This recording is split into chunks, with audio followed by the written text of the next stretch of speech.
चलो मेरे को बताओ व्हाट इज हेल्थ? पढ़े? Physical and mental wellbeing sir. किसने कहा? सर ये जनरल जनरल डेफिनेशन। WHO ने sir. Physical, emotional, intellectual, social, psychological wellbeing.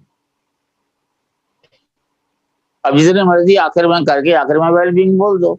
UN कहता है यही, फिजिकल और इमोशनल और इंटेलेक्चुअल। लेकिन कैसे पता लगेगा फिजिकल वेलबींग? कैसे पता लगेगा कि you are physically well? Sir देखो मैं बताऊँ, तो एक्टिव जैसे होगा, फिजिकल स्टंट नहीं रहेगा जैसे। भाई साहब, आपको डॉक्टर के पास जाना पड़ेगा। He will recommend certain tests, and when test say you are okay, it means you are okay. It's a big health market.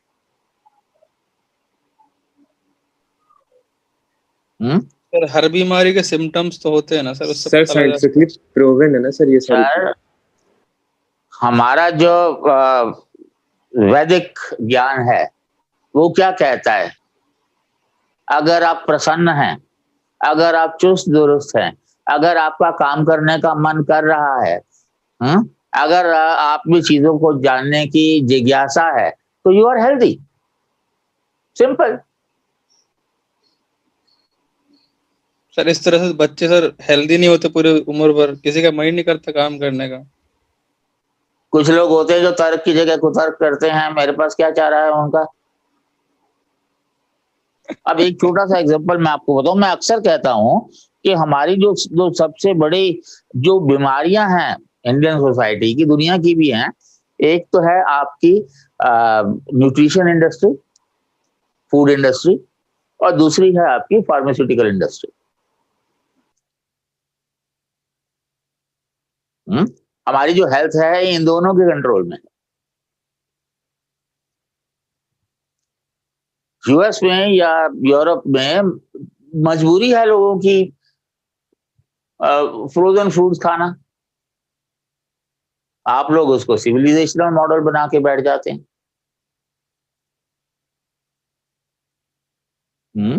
Best foods are the native foods, और वो भी माँ के हाथ के बनाए, माँ के हाथों का। लेकिन थोप दिया जाता है, सस्ता हो रहा है ना, एक पे एक फ्री। ठंडा मतलब विज्ञापन बन जाता है। टाइम सेविंग हो जाता है सर। टाइम सेविंग मैं आपको बता भी चुका हूं कि जिस कंट्री में लोग खाना बनाने के बहुत शौकीन हैं, खाना खिलाने के बहुत शौकीन हैं, मजा आता है उनको, और आधा टाइम गप्पों में वेस्ट कर देते हैं। अगर उस देश में अंकल चिप्स पॉपुलर होते हैं तो क्या रैशनैलिटी है भाई? कौन सी हेल्थ छुपी है उसमें? कोल्ड ड्रिंक्स में कौन सी हेल्थ छुपी है? Again, I think I've already told you that in the US, by the time you reach 14, 87% of children have tooth decay. Reason? Sir वो तो टेस्ट एनहांसर डालते हैं ना, तो एक बार खाओ तो खाने का मन करता है। चॉकलेट खाता है सर। चॉकलेट तो खाता बच्चे है मांगते रहते हैं। Cold drinks, candies, ice cream, chocolate. और हम लोग किसी के घर जाते हैं तो 5 स्टार चॉकलेट का पैकेट लेके जाते हैं, और उसको बता भी देते हैं कि हमारा बेटा तो 5 स्टार से कम खाता ही नहीं।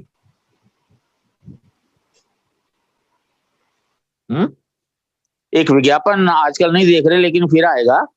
एक बच्चा जो है वो मिठाई खाता है, तो उसकी माँ कह रही है कि इसको मिठाई खाने का बहुत शौक है, मुझे उसके दांतों की बहुत चिंता रहती है। बगल में एक बंदा खड़ा है कि इसीलिए तो ये फलां फलां टूथपेस्ट बना है। मतलब पहले दांत खराब करवाओ फिर वो टूथपेस्ट लो। अगर उसकी जगह मैं होता तो उसको कहता कि माँ को कि भैया उसको करो, रेगुलेट करे मिठाई को।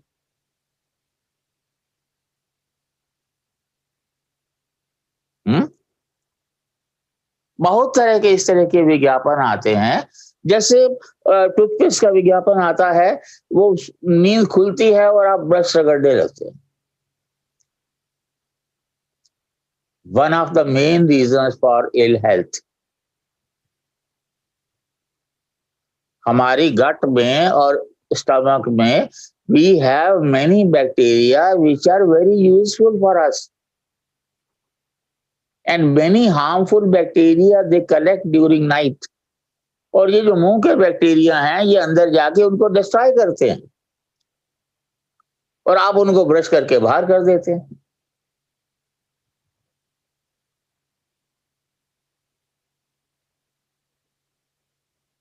तो हमारी ये जो इंडस्ट्री है, फूड इंडस्ट्री, 4 पैसे आपकी जेब में आ गए हैं तो आप घर का खाना पसंद नहीं करते। घर में अक्सर शिकायत होती है, ये बेटा तो बस ये पिज्जा के अलावा कुछ खाता ही नहीं। तो क्यों नहीं खाता? आपने खिलाना सिखाया ही नहीं। सर ये शिकायत नहीं है तो बहाने हैं।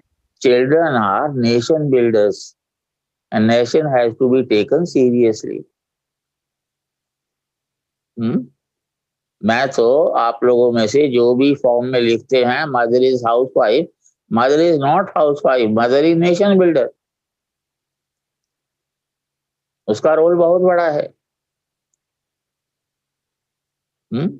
हाउस वाइफ का मतलब हाउस कीपर।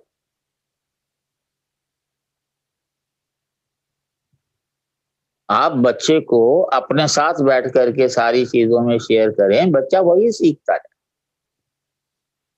बचपन में पहले बच्चे के जो पहले रोल मॉडल होते हैं वो पेरेंट्स होते हैं, बट पेरेंट्स जो हैं उस तरह का जो है उसको देते ही नहीं। लर्निंग एजुकेशन वो देते हैं घर के स्टाफ।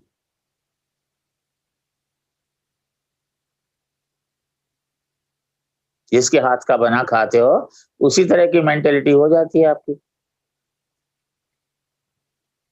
तो फूड इंडस्ट्री एक तो ये कहती है, दूसरी तरफ चीजें जबरदस्ती थोप दी जाती हैं। जैसे पहले स्टैंडर्ड से 2400 कैलोरी 2100 कैलोरी, अब उन्होंने 2000 कर दिया। Your caloric intake will depend on your body mass, your physical activity. अब सारा दिन कंप्यूटर पे बैठे रहेंगे, कोरोना के दौरान बाहर नहीं निकले, हम में से कितने लोग हैं जिनका वजन नहीं बढ़ा? मैं सर। क्या किया आपने? सर मैं भी। सर फिजिकल एक्टिविटी की है लेकिन लॉकडाउन में। मैं कह रहा हूँ ना, जिनका फिजिकल एक्टिविटी खत्म हो गई। मेरा नहीं बढ़ा क्योंकि मेरी वैसे ही कैलोरी रिक्वायरमेंट बहुत कम है। तो बाहर का खाना बंद हो गया ना सर सबका अपना बॉडी टाइप है सर। बहुत सारी फैक्टर्स आ गए ना सर, किसी को पानी भी मोटा कर देता है। अब हेल्थ के मामले में देखो आप, 1990s में जो फास्टिंग शुगर थी वो 140 थी।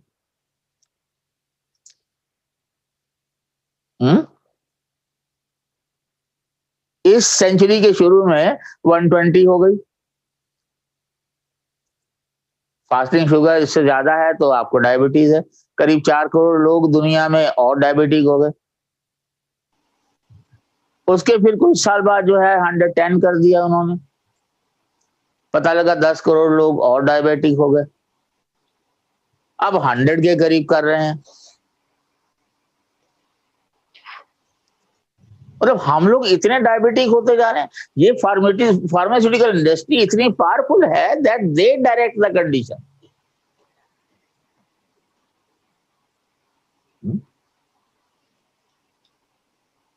मतलब 90 में 140 पे आप नॉर्मल थे और अब जो है आप 140 पे अब नॉर्मल है, 120 पे भी अब नॉर्मल।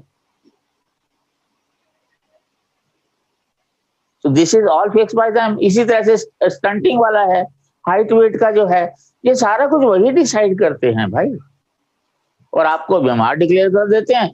फिर आप जो है वो प्रोटीन का वो खाइए, डोज लीजिए, आप विटामिन का डोज लीजिए, पता नहीं क्या क्या लीजिए। और मैं आपको पहले भी कह चुका हूं कि अगर फार्मास्यूटिकल इंडस्ट्रीज के लिए ये रूल बना दिया जाए कि वार्निंग क्लियरली लिखी जाए डिटेल में हर मेडिसिन के साथ। तो मैं चैलेंज से कह सकता हूं कि कोई भी डॉक्टर ना मेडिसिन रिकमेंड करेगा, और करेगा भी तो कोई भी पढ़ा लिखा पेशेंट मेडिसिन लेगा नहीं। इतने नेगेटिव इफेक्ट्स होते हैं।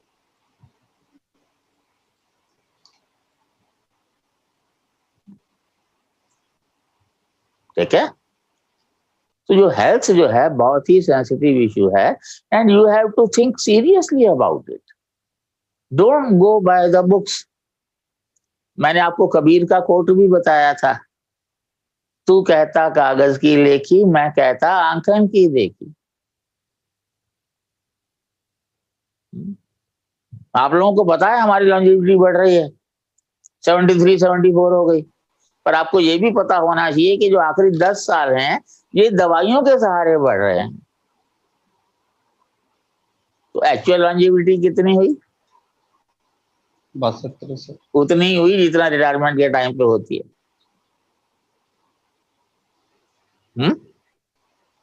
तो फिर तो ये तो कम है।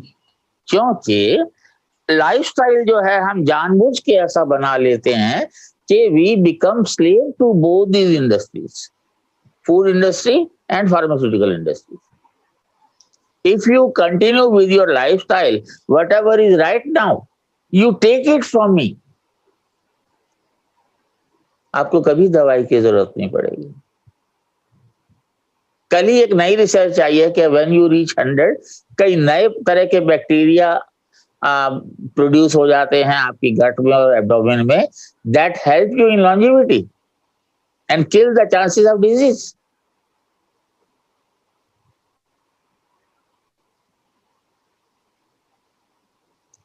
ठीक है, तो ऑलवेज रिमेंबर कि कभी भी नहीं कि भैया इसने कहा तो मान लिया, उसने कहा तो मान लिया। लॉजिकली लगता है, खुद ढूंढ लो भाई सच्चाई क्या है। आजकल तो हर चीज अवेलेबल है। एक बंदा एक चीज कहेगा, दूसरा उससे उल्टी चीज कहेगा, आपको परखना है ना कि सही क्या है। एक सर्कुलेट हुआ था जोक बहुत पहले कि मैकडोनल्ड का जो है एक बंदा कह रहा है कि हमारा जो एक पिज्जा है वो पता नहीं 20 लोगों को नौकरी देता है। कुक है, डिलीवरी बॉय है, फिर जब बंदा बीमार होता है तो डॉक्टर है, डॉक्टर के साथ उसके असिस्टेंट है, उसके साथ आपका केमिस्ट है, केमिस्ट के साथ केमिस्ट के असिस्टेंट हैं। तो अगर लोग उनका नहीं खाएंगे प्रोडक्ट और बीमार नहीं होंगे तो 20 लोग बेरोजगार हो जाएंगे। इसलिए खाना चाहिए।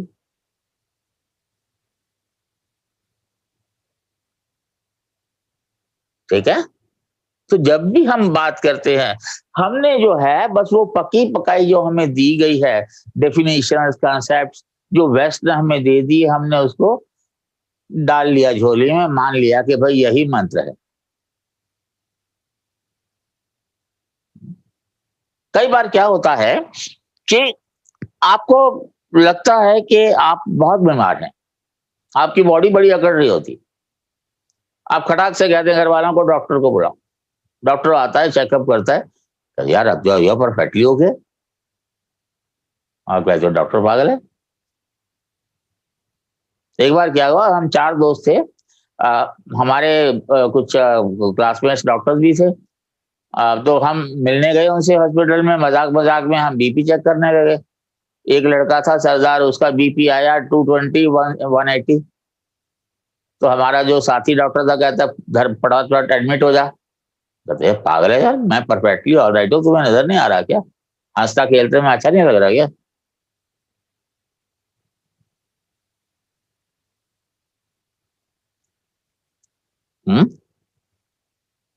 अगर मेंटल स्टेट सही है आपकी, फिजिकल स्टेट सही है आपकी, काम कर रहे हैं, मजा ले रहे हैं जिंदगी का, तो बीमारी क्या है भाई? बट सर समटाइम्स ये जो क्रिटिकल डिजीज में ट्रांसफॉर्म हो जाते हैं ये सब चीज, हाई बीपी अगर कंटिन्यू रहा। Yes sir. सर हार्ट पे इफेक्ट हो जाता है सर, इफेक्ट पड़ने लगता है। सर ऐसा है जब उसका असर रिफ्लेक्ट होगा तो बॉडी भी तो रिस्पॉन्ड करेगी ना उसी तरह से। आपको खुद पता लग जाएगा आप बीमार हैं। सर कभी-कभी भाई बच्चे साहब, सब आपकी मेडिकल साइंस ये कहती है कि हर महीने आप मेडिकल चेकअप कराओ अपना। एक सर, दिन ऑफ एक बार मेडिकल चेकअप कराने के 1500 रुपए लगते हैं। धंधा है। कुछ ना कुछ कमी निकाल देते हैं सर फिर। नहीं भी हो कमी तो भी टेस्ट तो टेस्ट ही है भाई। ठीक है। So if you can smile you are healthy. Smile without effort. ठीक है। ट्रक के पीछे लिखा होता है सभी जानवरों में केवल मानव ही मुस्कुरा सकता है, इसलिए मुस्कुराइए। मुस्कुराइए। स्माइल। कुछ लोग अब भी नहीं मुस्कुरा रहे, बीमार लोग हैं।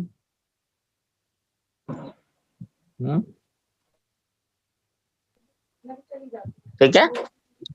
सो व्हेन यू सर एक बात, कुछ लोग अपने कंट्री में क्या करते हैं ना, जैसे गांव में देखा जाता है कि किसी को ट्यूबरकुलोसिस है तो उसको सर वो लोग गरम लोहे से सेक रहे हैं सर, ये सब का क्या इलाज हो सकता है?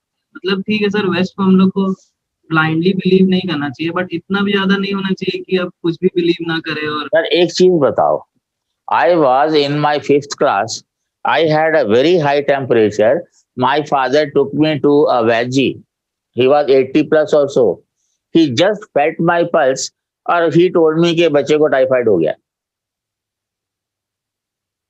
अब वो वैध नहीं रहे सर, नाड़ी वाले नहीं रहे, लेकिन वो तो सुपरस्टिशन है ना भाई। कई जगह है कि वो अंगारों पे कूद जाओ, गुरुजी कहते हैं। कई जगह कहते हैं बच्चों को ऊपर से नीचे गिराओ 15 फुट से। अरे यार बेवकूफियां होती हैं वो।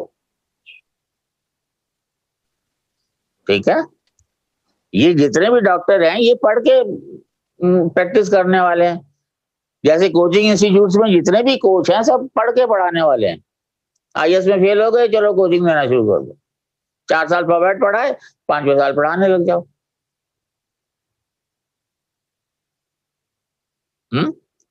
तो वही उसी तरह के स्पेशलिस्ट हैं, उसी तरह का ट्रीटमेंट होता है, उसी तरह का रिजल्ट आता है।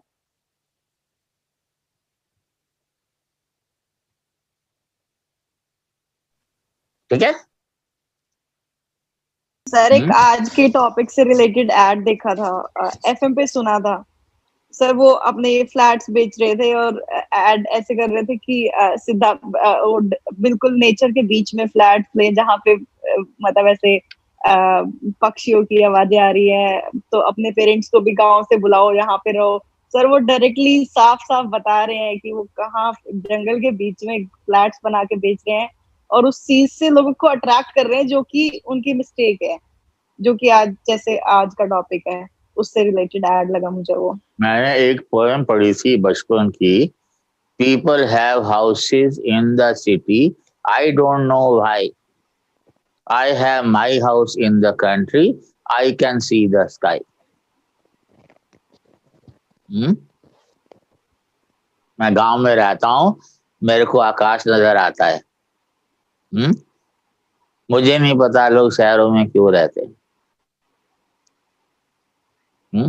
और शहरों में घरौंदे होते हैं यार, घर कहाँ होते हैं।